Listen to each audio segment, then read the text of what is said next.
I tweeted about this, Nick, maybe you can find it, but like the CBO red flagged a project where the Navy was about to appropriate $1.2 trillion to build frigates. Now, there's a body, I think, of military planning that says this is a projection of power, and so you need to spend this kind of money because people want to see the big boats and the big iron in the water. Okay, and maybe there's something about that. But the reality is you can't be spending $3 or $4 billion a boat and taking, 8, 9, 10 years to build these things. So this is not sustainable. Take defense down to first principles. There was an excellent tweet that we were all texting about yesterday. It made the observation that Trump's negotiations with Russia and China, where there's all of this hemming and hawing about those negotiations complying with the wants and needs of dictators, may actually be a shift in strategy on the global relationship the United States has with other global powers. The U.S. is reportedly considering an 8% annual reduction in defense spending over the next 5 years, a move that could result in nearly $300 billion in savings. This shift reflects growing concerns about financial accountability within the Department of Defense, which has struggled to pass basic audits. Evolving geopolitical dynamics and fiscal pressures are prompting a reassessment of defense expenditures. Chamath Palihapitiya has emphasized that traditional military investments may no longer align with modern security needs, citing advances in artificial intelligence, drone warfare, and autonomous systems as transformative forces in defense strategy. He argues that prioritizing emerging technologies over large-scale military hardware could lead to more effective and cost-efficient security measures. Reports indicate that countries such as China are rapidly scaling up drone production, signaling a shift in warfare that may render outdated military assets less relevant. As these technologies evolve, there is a growing debate over whether the U.S. should redirect defense funding toward innovation rather than legacy systems. DavidFriedberg has suggested that these discussions reflect a broader strategic reassessment of the U.S. role in global security. Some experts suggest that reducing military expenditures could align with a shift toward diplomacy and economic influence. However, others warn that scaling back defense spending without a clear long-term strategy could create vulnerabilities. Balancing fiscal responsibility with national security remains a complex challenge that will shape U.S. defense policy in the years ahead. We present the clips of famous speakers from All-in-One podcast. Before we continue to discuss this, please subscribe to our channel and activate the bell icon for timely updates. We deal with this too. Too many meetings, too many people. I think what was most striking for me about the Jamie Dimon rant and the resonance it seems to be having, particularly in Silicon Valley and particularly with folks that are in leadership positions or on boards, is that this is another example of what I think is kind of a different tenor for leaders in business right now relative to where we were a few years ago. Leaders are starting to step up and speak their mind and speak more directly and lead from the front rather than lead from the back. I think the last couple of years, and I would say that the whole kind of transition away from wokeism and coddled employee workforces, which is something that a lot of folks talk about. I'm not trying to just characterize it. I'm just saying that's the characterization that's been placed on it, is that the employees made the decisions. And then the leaders kind of said, okay, I'm subjugated to the employees' whims and needs. And look at what's gone on with Zuck. He said, you're with me, you're against me. Here's a buyout option. Elon obviously was an exemplar of this at Twitter. We've now seen this become Coinbase, Brian, and his letter. And we've now seen this become, I think, a bit more of a standard in the kind of emergence in the post-COVID era that leaders can lead from the front, speak directly, and say, this is the way things are going to be. My job is not to coddle my employees. My job is to lead my employees so that our organization, our team wins and we achieve our mission. That's the objective. It's not to create a family workplace for everyone to be happy all the time. It's to help the organization succeed. And so I think I have heard from people individually. I've seen this tenor shift underway right now. And I think that Jamie Dimon is another kind of exemplar of this that seems to have some resonance. Well, there's that adage that says something akin to 50% of advertising is useless. We just don't know which 50%. Yeah. I think it's probably true for most corporate structures in general, which is that a lot of the organizational bloat has evolved because of the way that people have responded to how you use technology. So meaning, if you look back 50 years ago, if you look at that famous picture of the Microsoft early team, they didn't rely on software necessarily. There wasn't Salesforce, there wasn't Workday, there wasn't all of this infrastructure. And so instead, they probably organized by what they were good at and they just tried to do things efficiently. And I suspect that many companies, in the absence of technology, found a way to just be very efficient.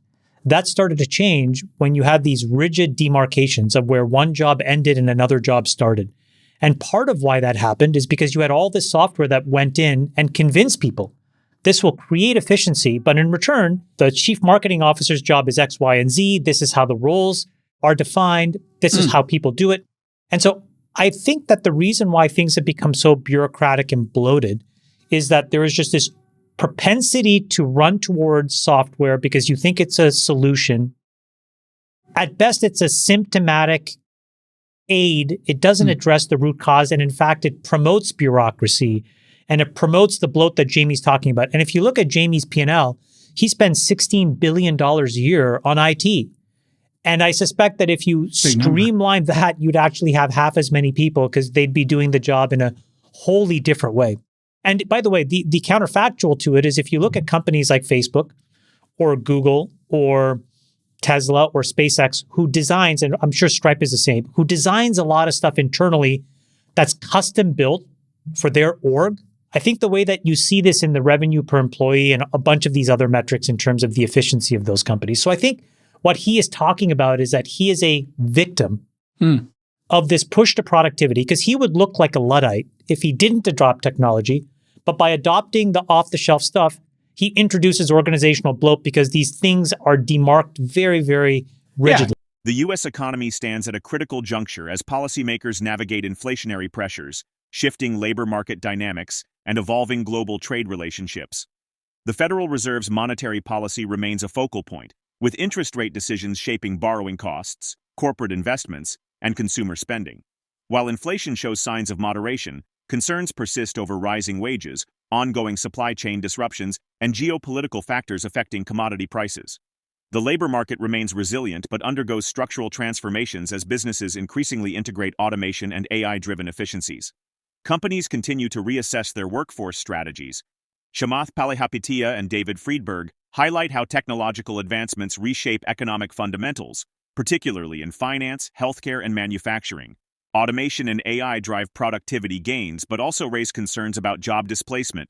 Capital markets adapt to a new era of higher interest rates, which influences venture capital flows, startup funding, and corporate valuations. As deglobalization trends accelerate, U.S. firms reevaluate supply chain strategies, leading to increased domestic investment and efforts to secure critical resources.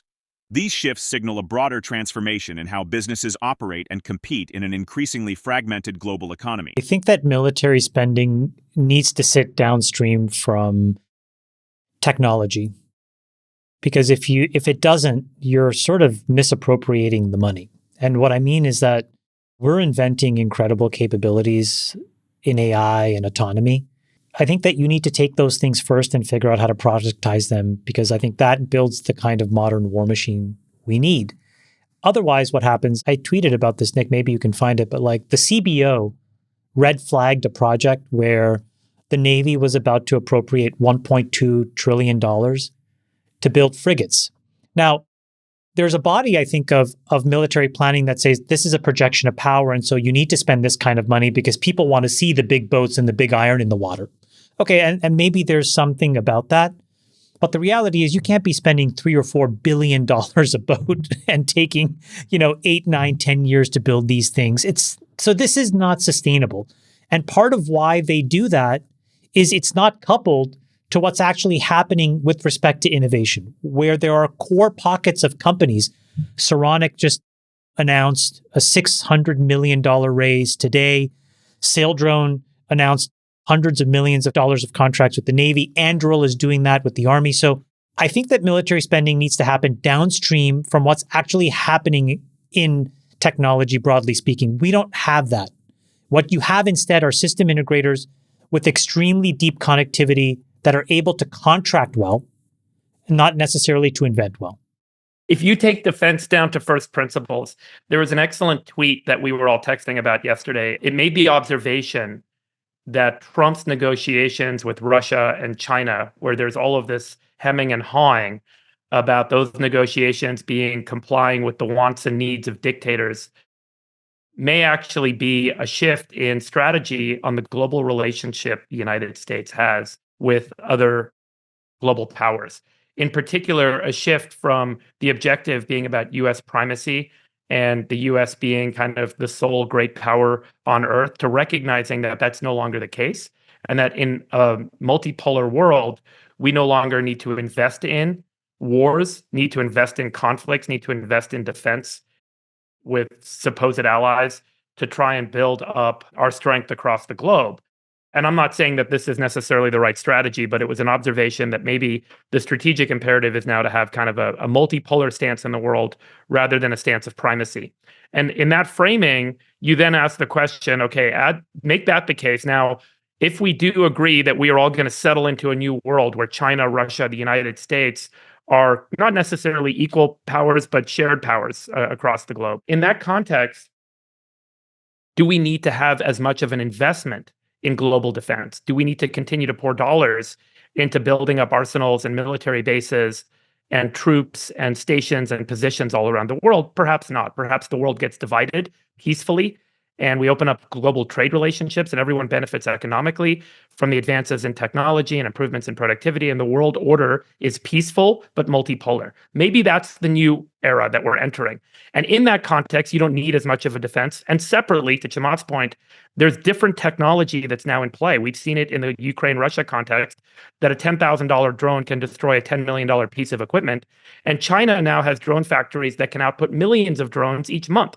So if China develops this new type of arsenal with millions of autonomous flying systems that can go and attack troops and attack expensive pieces of equipment, do we really need aircraft carriers? Do we really need tanks? And I think that's the whole Hegseth-led, Trump-led conversation that's underway in defense right now. As economic conditions evolve, policymakers face the challenge of balancing growth with financial stability. The Federal Reserve carefully weighs inflation control against the risk of slowing economic expansion, while government spending and regulatory policies impact market confidence and long-term fiscal sustainability. Corporate leaders prioritize operational efficiency, with layoffs, restructuring efforts. The trajectory of the U.S. economy depends on how businesses and policymakers adapt to these shifts, ensuring resilience in an increasingly complex and competitive global landscape. Share your thoughts on their analysis on the comment section below. If you find this video informative, don't forget to support your Cryptomania team and turn on notifications to stay informed about our latest videos. See you in the next video.